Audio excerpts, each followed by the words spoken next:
But you will take something out of this, whether you're a complete rookie, you've never sold before, you think that I might have to sell, I can't sell, or you think that you're elite, right? So you're going to take something out of this. A little bit about myself. So I am best known as the creator of a company called Broadstreet. Broadstreet is like an ad manager, but we got one reason for doing what we do is to make sure that the small businesses and the organizations out there are spending money with our publishers, small publishers, local news publishers, instead of Google and Meta and Patch and Yelp and all those other guys. I'm also the publisher of Red Bank Green. So Red Bank Green is an online-only hyperlocal news outlet serving Red Bank for about 20 years. And I got involved with Red Bank Green way back in 2011. I took over as its publisher a few years ago. I'll talk more about that in a bit. I was previously an engineer at Yahoo, right? So that's how I got into advertising. I also worked at Mozilla, Automatic, and I'm from Red Bank, New Jersey. And the dad to two boys, Kenny and Will, or as I like to say, Ken and Will. And husband to Katie, who was kind of, she was in education for 10 years, but then took a break. It was an early sales rep at Broadstreet. So normally this thing comes at the end, right? All this stuff that I'm going to mention, all the resources that your team might be able to use, right? If you do that QR code, you can also email Adam at broadstreetads.com. Adam's right here. There's one thing that I'm going to give as a handout and a few resources that will be incredibly useful for your team. That's another promise. So if you want that, those resources, this will come at the end, but if you just want to do it now, because you might be able to, if you want to, follow along. I'll just go ahead and double check. Last ones. All right, cool. So it all starts with an email like this. If you're in my Media Kit session yesterday, you'll probably recognize something like this. Hello, I'm interested in your advertising rates. Thank you. My name is Joseph. It's for Bagel Station on Monmouth Street. Do you guys ever get an email like this? Someone just asking for the rates? Now, what should we do as a next step? What do you guys think is the appropriate next step? Any ideas? Find out about the bagel shop. Find out about the bagel shop? What else we got? Send them the rates. Send them the rates? Tempting. Tempting. All right, so for the people who said no, have you ever been tempted to just send the rates? Yes. Yes, hoping, yeah, they'll come back and they'll be like, give me the top package. Give me the best of the best. Right, so I'm interested, and you can tell this is really from a small business owner because it says, hello, I'm interested in your rates, thank you. It concludes, and then he introduces himself. All on one line. You can almost imagine what he's doing. He's standing in the bagel shop, typing this out, not at a desktop computer, on his phone. So what should we do next? So I was doing a webinar on this earlier in the year, and I was promoting it, and I'm always looking for different things to do. And I had a Red Bank Green skateboard in the office, and I said, it's been about 20 years since I've done a kickflip. So if I could do it, I could record it, and I'll get some attention on LinkedIn. And I really just made an ass of myself for the most part. But I did eventually hit it. And while I was doing all this guy comes up to me and says, don't hit my car. Right? And I got to talking with him, and it turns out that he's the owner of a jewelry shop, custom designed jewelry. And it just turned out to be right upstairs from my office. So I got this idea. I said, what if, because I'm going to do a webinar on how to sell, what if I asked him if he'd be open to a sales conversation? I tried to sell him, and I would record it and make it part of my training, make it part of the presentation. He doesn't have to say yes, because you only do this every so often. And so I was like, he doesn't have to say yes. I'm just going to go with that mindset and see what I can do. So he agrees. A little weird, I know, but he allows me to go ahead and record it. So this is his website, Gasol Jewelers, design a ring as special as your love. But when we get an email from Joe Bagel, back to Joe Bagel, who I will refer to as Joe Bagel from here going forward, back to him, what are some things that are going to prevent a sale from happening? So I want to know if you guys have ever run into this one. We do our marketing on social media. We got Instagram. We got a person on Instagram. Whether it's paid or they have someone, they're just posting. No one's necessarily liking it. Sometimes you're like, all right, you check out their Instagram account, and nobody's liked anything except for them for a little while. We do our marketing on social media. Everyone runs into that one. How about this one? You were practically giving it away. You were giving away, hey, listen, we'll do digital. It's $100 a month. $100 a month. We don't have it in the budget. Have you guys ever run into the budget problem? Yeah, all the time when you're just giving it away? How about this one? Your sales rep comes back really excited, or you come back really excited. You have absolutely crushed the sales meeting. You are best friends, right? They are going to buy. They were nodding their head the entire time, and then you email them, and then what happens? You don't hear back. It's been a day or two, 3 days. They're busy. They're a business owner. They got a lot of stuff going on. It's been a week. Maybe they're on vacation. There are completely reasonable reasons why this person may not be getting back to me. Yes, you have run into the spooky ghost.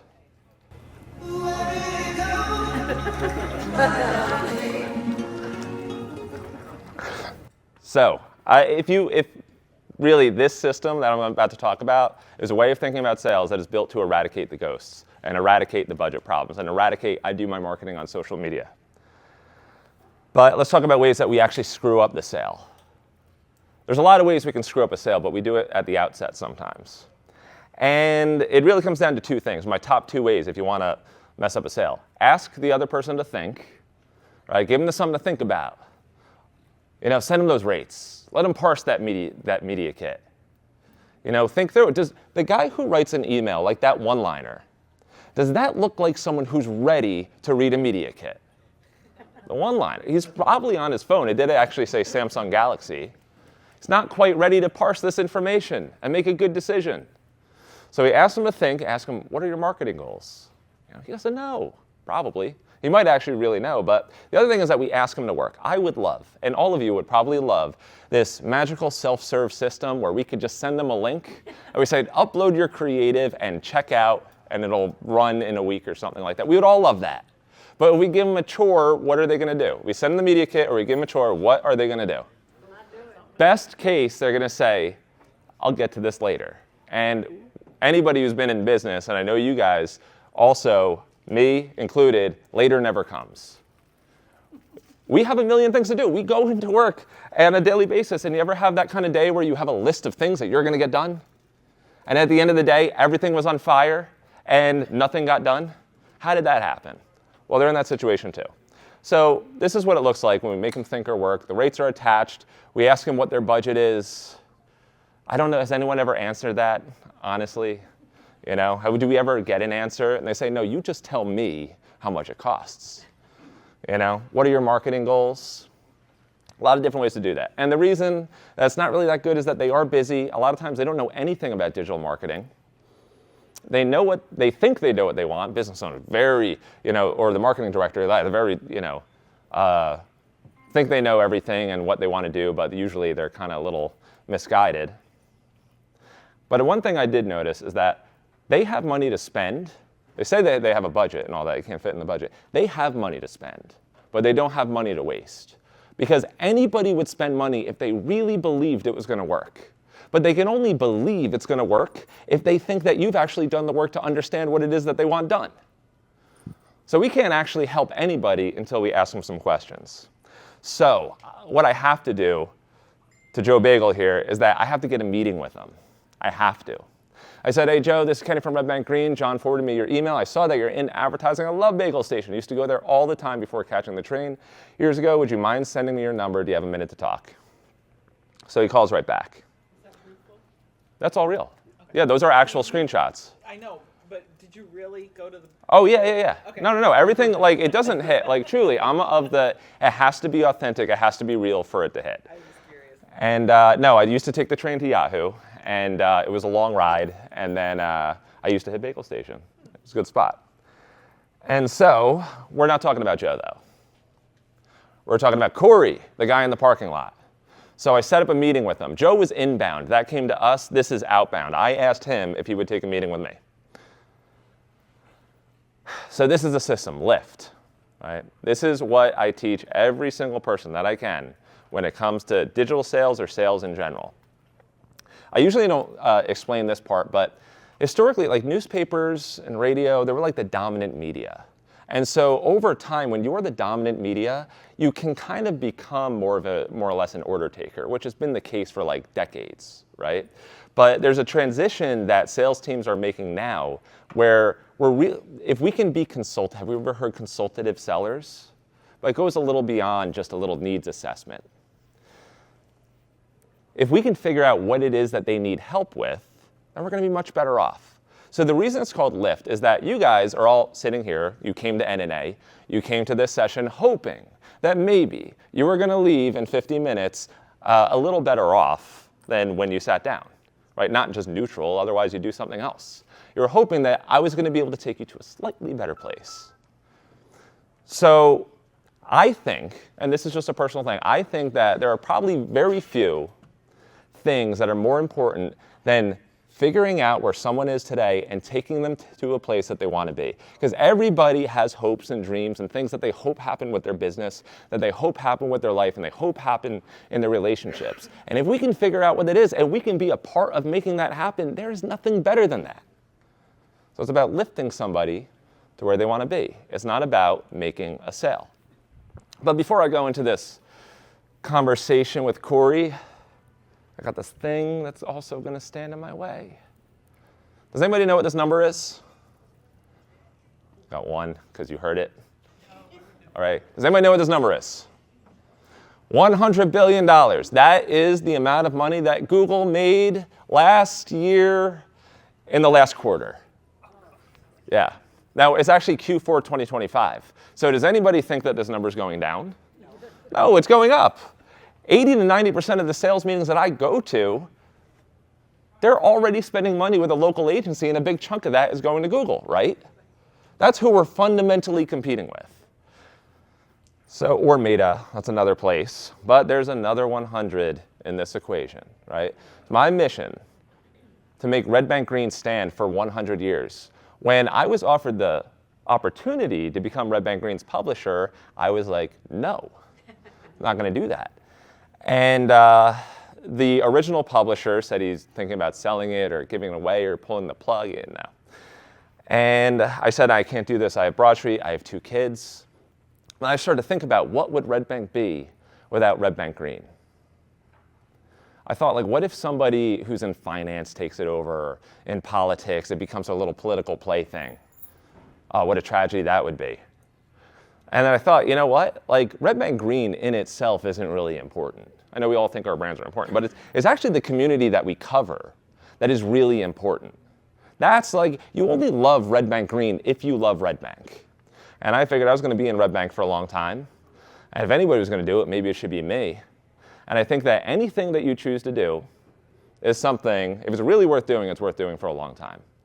So I said, I'm not going to do it just for a few years, 2, 3, 5 years, and hand it off to someone else. I'm going to make sure that Red Bank Green stands for 100 years, like the Red Bank Register that came before it. I don't know how I'm going to do it. I don't know. Sometimes you see the peak of the mountain, you say, I don't know how I'm going to get there. I'm going to make my way through those woods. So I know there's a lot in my way, and this $100 billion behemoth is just one of the people I'm going to encounter on that little journey. So first, I'm going to do some research. Research on Corey. So one of the things I got to do before I have a meeting with him is that I got to check out his website at the very minimum. All right, and I go to his website and I see that he's got some great Google reviews, or I see his Google reviews first. I see how he books appointments. I go and I check out his marketing pages, maybe a little bit about his team, right? See what Corey's all about, what he put on his website. And so then I kind of do that. I don't really take any notes. I just kind of prep my mind, right? And then I have the meeting. And again, I have to remind myself, because this one was a little higher stakes. I got a whole webinar riding on this thing in 2 weeks, so I really want to make sure. Yeah, like I want to make sure, like, okay, I'm not trying to sell an ad. I'm trying to see if Corey needs help. So I'm going in there, and that's kind of my mantra before every meeting. I'm gonna head into the sales meeting. It's easy to get nervous before a sales meeting. I've got nothing to worry about because I don't even know if I can help him yet. Just gonna go see where he might need help, and if I can do it. And if I can do it, then I got a duty to try. So there we go, going in. Got my lift system handy.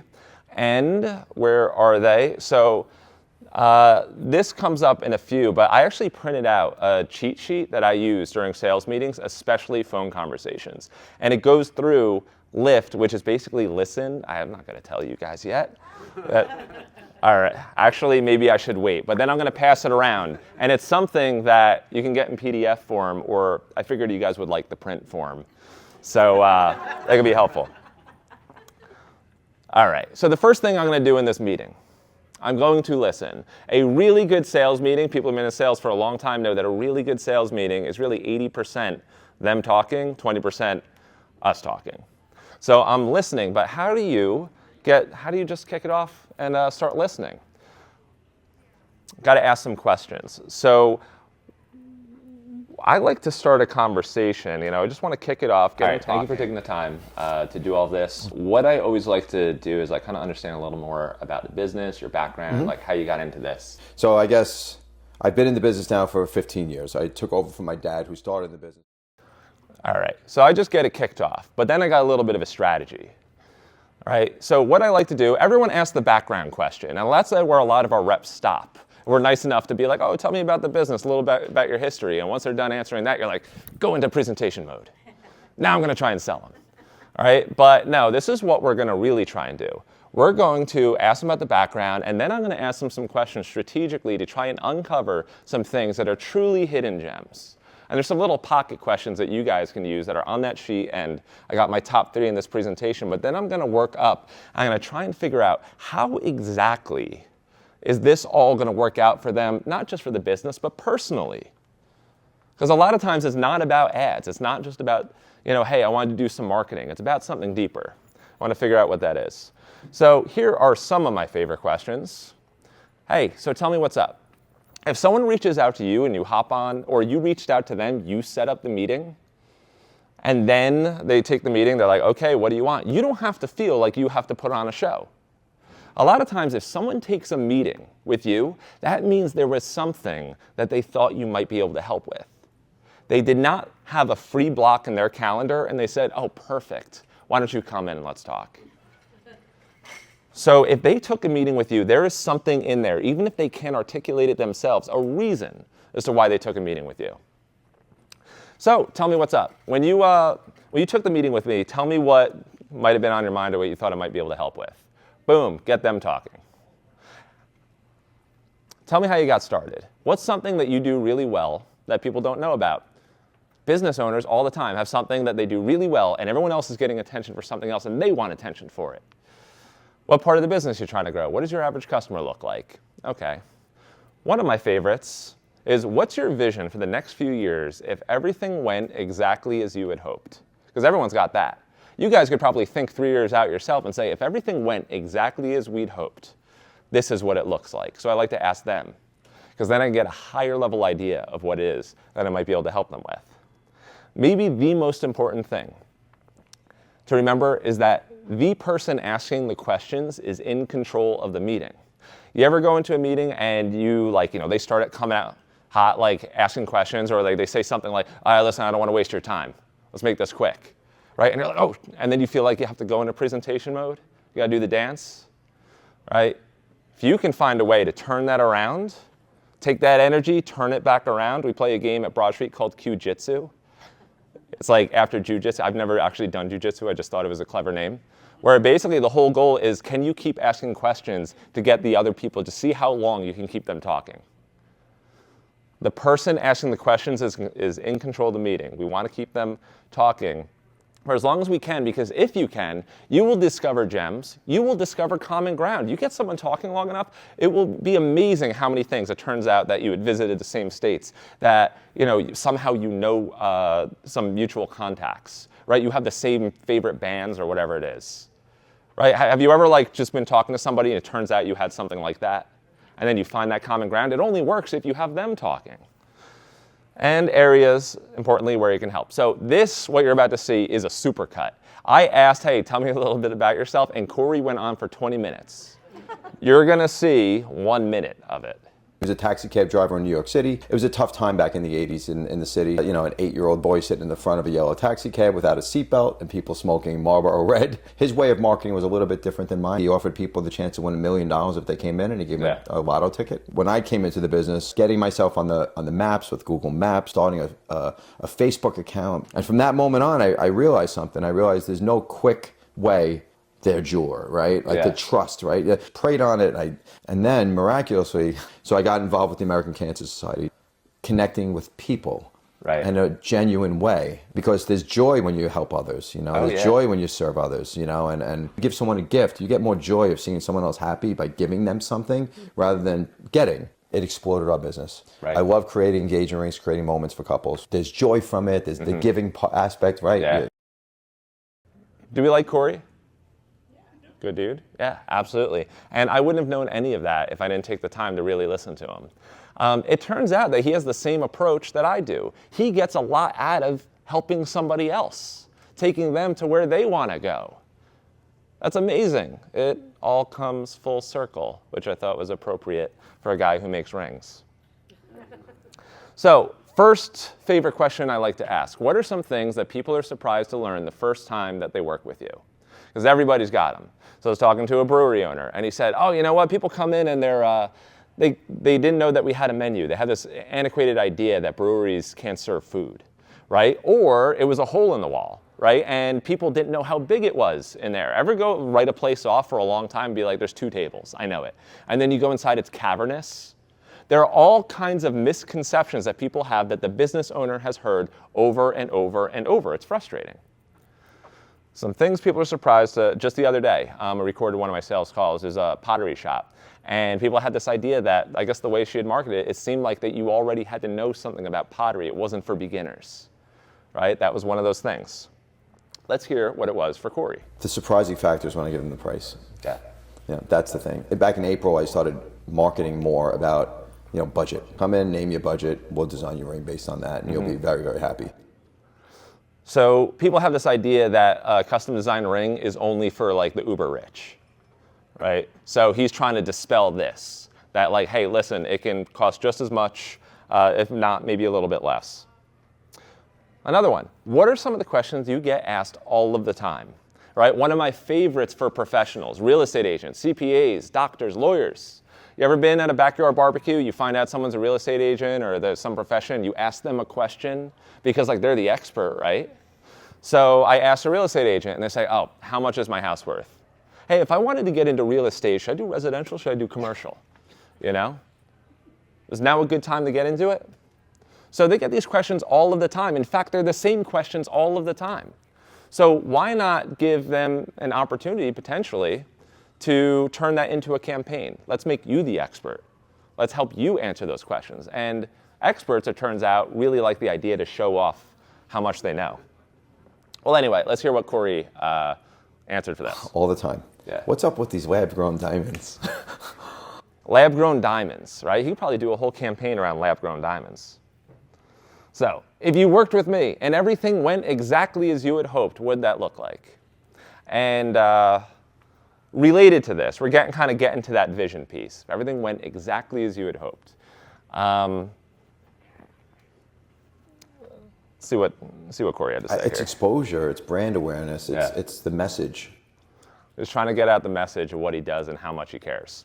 So anyway, I've got my top 10 favorite sales questions on this cheat sheet that I'll actually pass around now if you guys want it. I've got about 60 copies. But if you need extras, I can print them. I just print them at the UPS store there. So while I'm asking these questions, I'm trying to start imagining. And actually, you know what? I'm going to go back one more thing. Back to this one.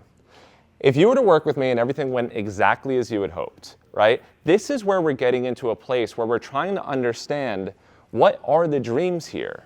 What is the ideal future scenario? Because the ideal future scenario for anyone is tied to their emotions. If you can figure out what that is, it turns out that people make decisions emotionally. We all make decisions emotionally, and we justify them retroactively. We logically justify the emotional decision that we made. So we can figure out exactly what it is. We are really taking them. to a place that they wanted to be. So one more example. I had a landscaper who reached out to me. And he said, Kenny, what are your rates for Red Bank Green? I said, not so fast. So let's get on a call. And we ended up talking, and he said, I said, Dominic, why do you want to advertise? He's like, well, I want more business, obviously, right? But that's where a lot of people would stop. I say, well, why do you need more business? Are you trying to make more money, and what do you want to do with the money? And he said, well, I'm trying to hire a supervisor, so I don't have to be there all the time. I was like, oh, cool, well, I thought you do a great job. Why do you need a supervisor? So I keep going. And he goes, well, I'm just trying to get out of the field. I'm like, oh, are you hanging it up? You done? He's like, no, I've actually had back surgery 3 times, and I can't be hauling mulch and rocks and all that stuff around. And that's what I'm really doing. It wasn't about ads. It was about Dominic's bad back. That's what I'm solving. Another one, it was a dispensary. I said, if everything went exactly as you'd hoped, where would you guys be in a few years? And she said, we would be #1 in Red Bank. Oh, that's what she wants. That's what she dreams of. So when I got back with the proposal, what do you think I said? I said, Karen, let's make you #1 in Red Bank. I can't do it all, but I can provide part of it. And by the way, that was almost exactly a year ago, and she just renewed for another year. So you really know what it is that somebody wants. It's powerful. And it also makes you want to work toward it. It's the message. All right, so here's our cheat sheet. So while Corey's talking, I'm imagining, what can I do for Corey? What can I do for him that would get some attention, show off what he can do, resolve some false assumptions or preconceptions, right? I had a lobster roll place. They made lobster rolls, and nobody knew that they had a kids menu. It turns out that a lot of people, once they found out they had a kids menu, are like, oh, I didn't know you guys had a kids menu. Because otherwise, parents aren't coming because the kids aren't going to eat lobster rolls, right? So all of those things are keeping people from showing up. What can I do to make them look like an expert? So when it comes to the things that I'm going to pitch, when it comes to products, there is no shortage of things that you guys could try and sell. I'm sure millions of companies have tried to give you stuff that you could sell, right? I try to keep it to these 3 things. Keep it simple so that the sales rep can understand it, right? And that the advertiser can understand it, because if either one of those can't understand it, it's over. I keep it suitable. How is this specifically going to solve the problem in a way that nobody else is doing it? So there's a little bit of uniqueness in there too. And I want it to be exciting. The sales team, man, there's nothing more magical when your sales team is excited about something that they can sell. It's not just another thing. And this is why if you look at redbankgreen.com, you're not going to find normal standard banner ads, because I can't get excited over them. I don't believe in them. Don't ask a sales rep to sell something they don't believe in. And if they do successfully sell it they don't believe in, it's a little snake oily, isn't it? Sell something that you would buy if you were them. It's that golden rule of sales.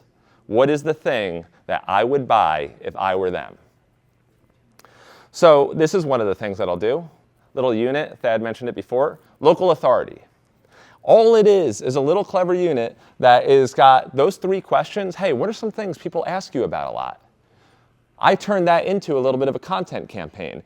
Chris Haven said, what's happening with Red Bank real estate? How can I buy Red Bank real estate? What's my home on the west side of Red Bank worth? Right? So all I do is try to say, hey, Chris, how about we have you answer those questions for our readers and we put it in a unit right here? I call it local authority. It's one of my tiers. Because I also don't do good, better, best. I don't do, present, competitive, dominant.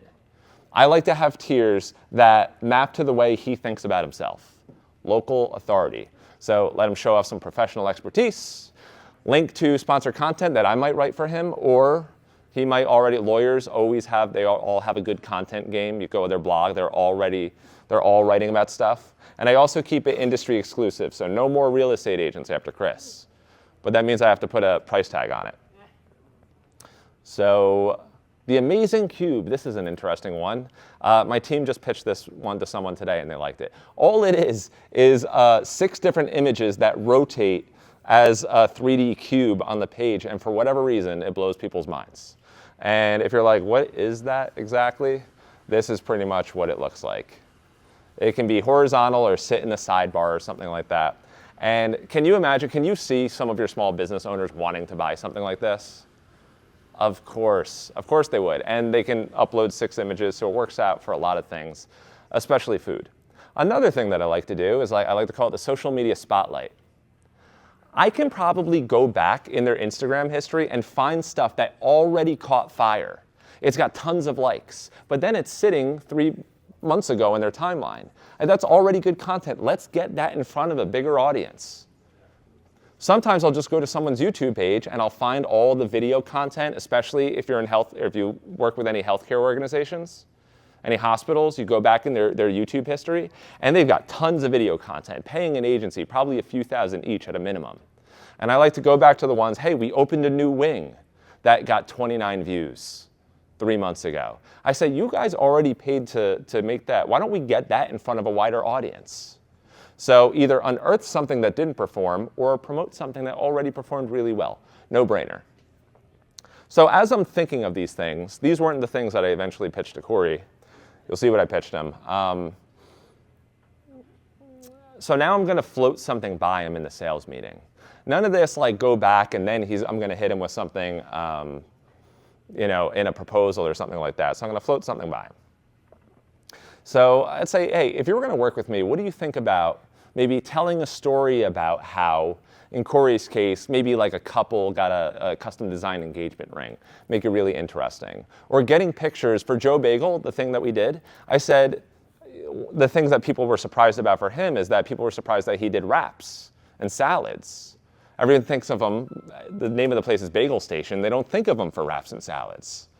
So it turns out that wraps and salads, and I went there just to test it out, and I got the wrap. It was really heavy, one of those good wraps. So I was like, let's get pictures of this front and center. Let's put that in front of everyone. It was like, yeah. Because people don't know you have wraps and salads. Let's enlighten everybody. Or taking your videos, in the case of the healthcare or the hospital. That's what Corey said. Yeah. Do you think that in terms of, if you were to work with Red Bank Green, do you like the idea of doing like a campaign kind of bringing you out and like doing the storytelling and leaning into some of those differentiators like the one-on-one, the extension of you, like the reasonable pricing, but also kind of like really laying into that trust piece. Yeah. So I was basically just getting verbal commits there. Just saying like, yes, this sounds like a good idea. I'm just having him verbally commit. And by the way, when I'm looking through this, I had one shot at this. There are 100% things I go back to the film room and look at and be like, I could have done that better. I could have said that better. I could have articulated it better. But the last thing that I'm going to do at the very end of the sales meeting is that now I'm going to transact. Now I'm going to try and sell. Is the last 20%, sometimes the last 10%. And there's a certain way that I go about it. I got a whole spiel. Hey, let me tell you a little bit about why I'm doing Red Bank Green. I tell them about the 100-year vision. Tell them about long live local news. Tell them they're going to be around for a long time. Tell them about the 3 big reasons that people work with us instead of somebody else. Your 3 uniques.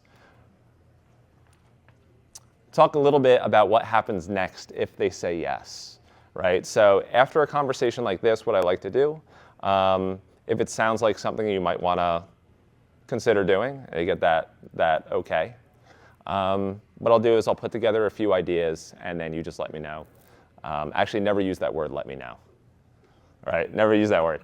But what I do is I put together an agreement. If it looks good, then we kick it off. Make it sound really easy. When it comes to pricing, I'll say we can put you in the main feed. That's going to be $750 a month. We can also put you in the sidebar. That's going to be like $500, whatever your price point is. I only like to give 2 options because most people are in a position where if you present them and you make your recommendation, in my experience, they tend to go more toward the more expensive option. Main feed, especially if I really figured out what it is that they wanted.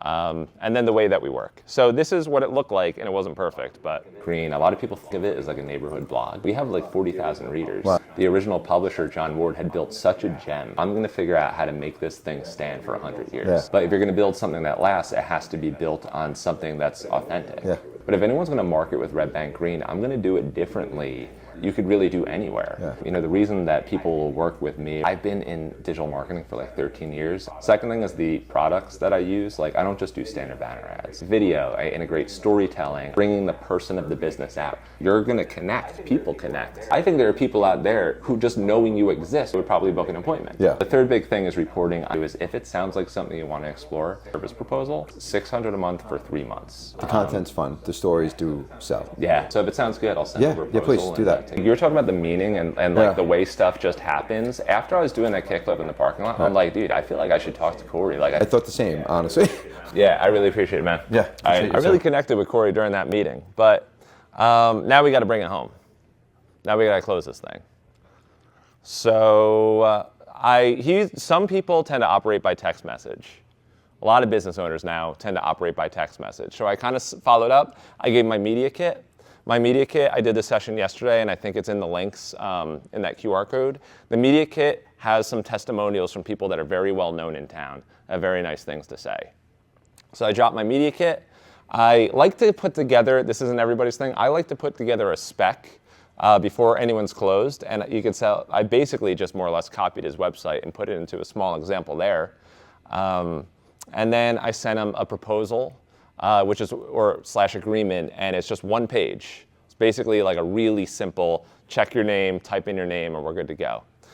So he said that I'm in. I really enjoyed the time as well, looking forward to growing together. It turns out when you ask questions, you kind of figure out what somebody's really working on. There's something about that, no one's ever done that for them. No sales conversation they ever had is come in and really try to understand what it is that they could help with. So that's a really powerful thing right there. And of course, the way it worked out, it would have been anticlimactic if it didn't work out this way. But we got it signed, right? So it's signed pretty shortly after that. But does it count yet? Does it count yet? No, he signed it, but it doesn't count until pulling out of the ATM, right? And they're like, the actual money. So the invoice has been paid and it hit the bank.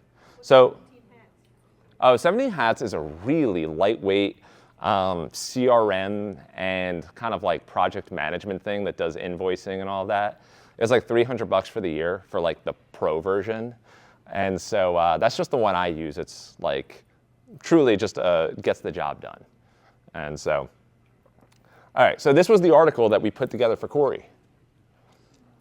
And we sent him over the draft. We basically did a hero's journey style story about how Steve, the groom, was looking to have like the perfect ring crafted for his wife and really didn't know where to start. And then Corey was basically the guardian angel, the mentor, the one that helped it make it all happen. And Steve's the hero in the whole thing. So it came together really well. I sent him the draft. He said, "This is amazing. I'm blown away. Thank you." So this is the system. Listen, try and figure out, especially like, there's something that I kind of went over, but I'm going to say if you took away anything from this, if you can get to the place where they really want to be, that emotional place, that future that they want, if you can ask the questions to get there, and then importantly, you can get to the place like, hey, if you guys were number one in Red Bank, what would that do for you? You can get to that personal impact. That is it. That will make the sale. But I can only do that if I'm disciplined about listening. And I don't do this every time. Sometimes I screw up. The sales that I don't close are the ones where I deviate from my own system. I got to chatting, I got to talking. So listen, imagine, float, and transact. So we train our customers to do this. We give the webinars. And when salespeople don't just watch the webinar once and we actually put it into action. I talked about New Jersey Hills yesterday, right? The sales team that now 5 out of 5 have sold digital campaigns that have completely crushed all of digital revenue that they did yesterday. We had intensive meetings with them every Wednesday morning, teaching them lift, playing Q-Jitsu, doing role play, watching them sweat it out, watching them start to go into a place where they're about to start presenting. Right? And then like, oh, no. What's another question you could ask? How could we keep this going? And so Jerry, before he started working with us, he's the sales manager over there, is what he had to say. 13 newspapers in a chain across central New Jersey. We were king of the hill. The good times roll until 2000s came, digital pennies versus print dollars. We had programmatic. The way it made the site look, it slowed it down. The feedback from the customers, the interruption of the experience for the minimal amount of dollars we were getting. Selling programs called the marketplace. We tried apps, bringing trainers in and going four-legged sales calls. We had a digital-only sales guy, and even that didn't move the needle. Every one of them, you'd go like this, and then right like this again. Anyone like feel that way? Yeah. So this is what we did. We created a system. So actually, we started saying it as a mantra, but we did it for them. We said possible, repeatable, inevitable. If we could just sell one campaign for significant revenue, not giving it away for $100 or trying to package it with print, if we could just sell one campaign for like $1,500 a month, wouldn't that constitute possibility that we could do it, that we can make real money in digital? Because we know digital is actually probably just as valuable as print. It could arguably, depending on your numbers, be a little bit more. So could we just do it once? If we could do it once, maybe we could do it twice. So they did it once, and they 4x'd all of their programmatic revenue from the previous year. And by the way, in the process, they got rid of the programmatic on the site. That was bogging the page down. It was annoying literally everybody in their sphere. Their readers, their board, the editors, everyone hated it, and it made a few $100 a month. Why? Not to say that they were promised a few $100 a month. They were promised many times that. That's why it was on the site. So we said, you know what, gotta go. So they sold a second campaign that exceeded all of their 2024 digital revenue. So now it's repeatable. And then, like I said yesterday, 5 out of 5 print sales reps sold it for real money. And what they got in that process is this reason to believe that that future that we mapped out for them is possible. That's what Jerry had to say. The numbers you were tossing around, I thought were pie in the sky. There's no way you're not going to be able to do this. It's looking really good now. We're ahead of our goals. We're ahead of where we want it to be right now. They're seeing that they can not only use this for the digital sales, what we're learning, but also their print sales. And they see that they can do it. And that's the biggest hurdle in anything that you're going to do with any kind of sales force. The only thing we did for them is that we taught them Lift. We did give them a pretty cool media kit in the process. We taught them Lift, and we gave them one product that they could believe in, which is local authority. That's it. We gave them the system, and we gave them product. The rest was actually just them showing themselves that they could do it. So it's something that if you take this, you come up with a cool product, you use that system, you guys are going to do it too. It does take a little focus, but you can absolutely sell digital for real money. So I just want to open up. You guys heard a lot in the last 45 minutes to 50 minutes. And sometimes, like, you come to a conference, you get back on the plane or wherever you're going to. Sometimes you get right back to work, you forget about everything. So what's just one thing that you guys took away from this presentation? And there's a way of, I like to think about it. You only get to keep what you give away, right? It's not what's taught, it's what's caught. So what's one thing that you guys took away from this? So, all right, I will answer any questions afterward. I do want to wrap it up, though. 2 things. If there is any kind of feedback form or something that goes out to everybody, I really appreciate it if I hear about it. I like to hear what you guys thought of it, if you thought it was useful. Number 2, I think if you make that decision to say, hey, you know what, this is something that I think my sales team should know about, it will take them, or at least that person on your sales team that is like maybe doing the best right now, or maybe somebody who needs it the most, it will take them to that better place, and they will become a better salesperson for it. So I just want to end on that. Thank you so much. Kenny Katzgrau, Broadstreet and Red Bank Green. Long live local news.